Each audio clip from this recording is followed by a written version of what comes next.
Welcome to the bold analysis. Why do you think Deputy President is setting up Rigathi Gachagua against the Rift Valley voters? This is an observation that if you've been following keenly, you will realize that Rigathi Gachagua's solo campaigns that took him in Rift Valley, especially Nakuru, Baringo, and parts of Kericho, were really witnessing what I can see as poor messaging by Rigathi Gachagua. But despite the fact that William Ruto's voting base was actually captured, he was targeting the Rift Valley and the Mount Kenya, he's not campaigning in Rift Valley. Remember, during the economic forums, Deputy President only attended the one in Nakuru.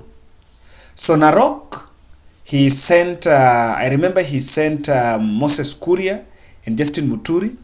In Baringo, it was Musalia Mudavadi. In Kericho, it was Rigathi Gachagua. In Bomet, it was Rigathi Gachagua. And even was in Gishu. And even Nandi. He did not attend all the others. And I'm yet to confirm whether economic forum has been held in Elgeyo Marakwet. During the burial of the mother to Isaac Ruto, he sent Justin Muturi there. And all the other leaders to Rift Valley were there, but William Ruto did not go. During the burial of Ole Sankok's son, they never attended. These opportunities that maybe will be very bit of an opportunity to interact with the voters. But if you follow keenly, you can just make an observation that William Ruto is setting up Rigathi Gachagua. And I want you to watch this clip when Rigathi Gachagua was talking in Kuresoi constituency. I think it was Kuresoi South, the constituency of Moses Cheboi, who was the deputy speaker in the National Assembly. This is a veteran politician who had rose to the ranks of the deputy speaker and lost in the UDA nominations to another gentleman, but decided to go as independent. Now, look at the kind of messaging, the kind of language that Rigathi Gachagua used while speaking there. Sisi hatuna ubaya na mtu yeyote. Yule deputy speaker ambaye ameenda independent, siku tuliumizwa zote, hakuguswa. Kweli ama uongo? Kwa sababu hakuguswa, kwa sababu alikuwa anakaa na wale akasaliti William Ruto na sisi yote. Huyu deputy speaker, tafadhali muachane na mambo yake kabisa. Saa ile huyu alimshinda, angekuja ajiunge na yeye, tutafutie kazi mbele. Sasa yeye anataka kuleta siasa, haitakikani hapa. Kwa hivyo mimi naomba nyinyi kwa nyote, mambo ya independent na Azimio ni kitu kimoja. Nyinyi mnaweza enda kwa Azimio? Mnaweza enda Azimio? Mnaweza enda Azimio? Mnaweza peleka kula kwa independent? Nyinyi nikisikia huyo akifikisha kula 500 hapa, nitakuja hapa na kiboko Januari kunyorosha nyinyi. Mnataka. So that one, he was addressing a crowd, telling them that atakuja atarudi kwa chapa. And these are part of the members of the Kalenjin community, or rather these are the people that are veteran politicians there. There was also the statement I think I had shared there about Moi's family, when he was saying that Lee Kinyanjui is Moi's son, and so he should actually apologize on behalf of Moi. That to some extent is not a word that will sit well with Moi family loyalists, especially from Baringo. But the recent one is again still in Njoro, when he was trying to address what according to him was what was causing friction, or rather a bit of some conflicts between communities, saying in Njoro.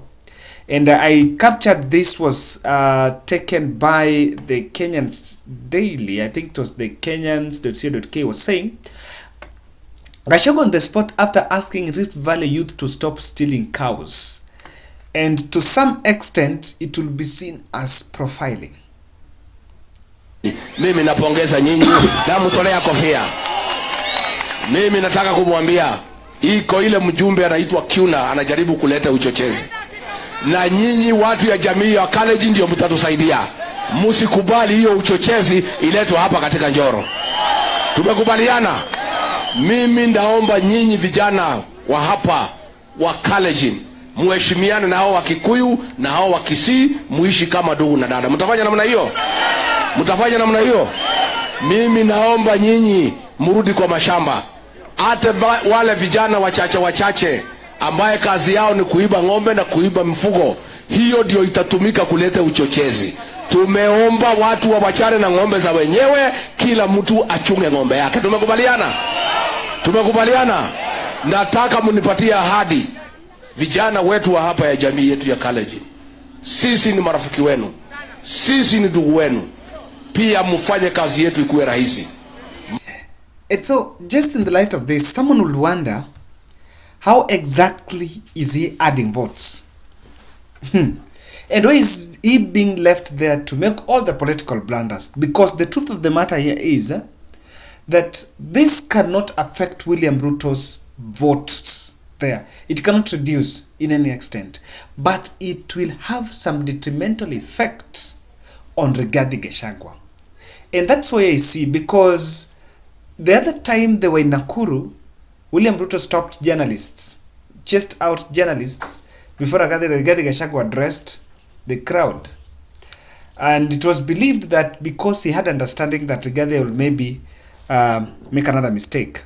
So let's look at the politics of the rift and why whatever is happening now will have a detrimental effect on Rigathi Gachagua. There is a very well hatched strategy to build antagonism of Rigathi Gachagua in Rift Valley. William Ruto is a student of his past, and he differed with President Uhuru Kenyatta, and after that he marshaled members of parliament around President Uhuru, brought them on their side, and through that he tried to create a vacuum, and with that he then established Central Kenya and Kalenjin to be his perceived strongholds. In any case, there was going to be a breakup between William Ruto and Rigathi Gachagua. Rigathi Gachagua will still also want to go to Rift Valley and explain to them that he supported William Ruto. But for him not to find that luxury, you know, President Uhuru Kenyatta gave Deputy President an open check, and alifungua mlango. DP went into the house, went to the bedroom, went to the sitting room, went everywhere, and understood all the corners of the mountain. Then from that, he was in a position to have a capture. But that is not something that people want. And the mistakes that Rigathi Gachagua were deliberately antagonizing him with the Rift voters.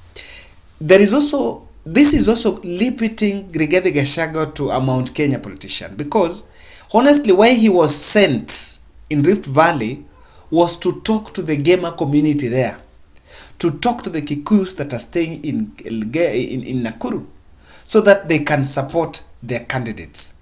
This, to me, you will see someone who is limiting himself. Why would he go somewhere? Why would he just send him only to address the gamer community? Because that was the target. And you can see that his posters, even the posters of the candidates in Rift Valley, are not really putting his name. Then you will look at this. Ruto is afraid of going to campaign in the Rift Valley because of the power of the rebels. You know, in Rift Valley nomination was done. There are people who lost. Alfred Keter was a powerful politician and was popular, but was denied UDA ticket. But he's on ground. Mishra, I think this is Tongaren or somewhere, not Tongaren. Mishra is another force, that Muindi guy.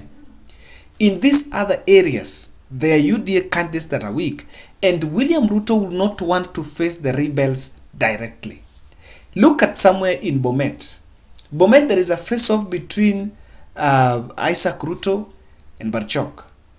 This is a very powerful face-off. Now, if Ruto goes and takes side, Rigathi Gachagua can go and campaign for his UDA candidate because is a challenge in there and he will not have most of the impact. But Ruto going to endorse a UDA candidate is very difficult because he's feeling like the rebels are so powerful and directly influencing them or directly attacking the rebels would bring voter apathy.